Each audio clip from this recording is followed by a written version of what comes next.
చనిపోయాడు వాళ్ళ అమ్మ, ఆ చిన్న బాబు 8th క్లాస్ బాయ్ కూర్చున్నాడు. నీ పేరు ఏం పేరు అంటే పేరు చెప్పిండు.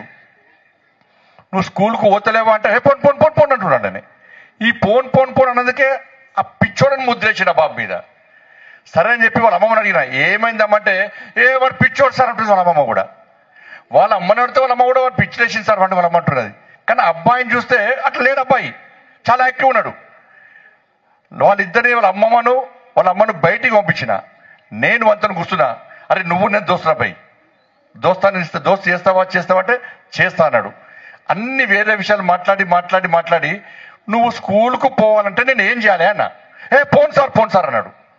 మీ ఫ్రెండ్స్ పేరు చెప్పినా అంటే 6 ఫ్రెండ్స్ పేరు చెప్పారు. వాళ్ళకి ఏముంది అన్న.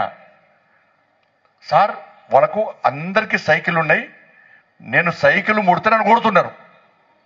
వాళ్ళ 6 సైకిల్ ఉన్నాయి, నేను వాళ్ళ సైకిల్ ముడితే నన్ను కొడుతున్నారు సార్ అని చెప్పాడు.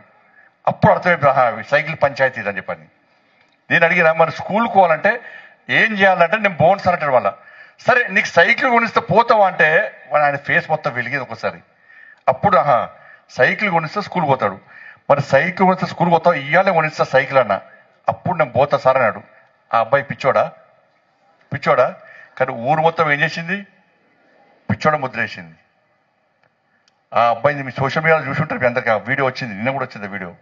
ఆ అబ్బాయిని తీసుకుపోయి నేనే స్వయంగా తీసుకుపోయి సైకిల్ స్టోర్ పోయి సైకిల్ కొనిస్తే ఇలా అబ్బాయి ఒక 10 నెలల రోజుల క్రితం కూడా ఫోన్ చేసి సార్ నేను రోజు స్కూల్ పోతున్నా సార్, సైకిల్ను రోజు తూడ్చుకుంటున్నా సార్, నేను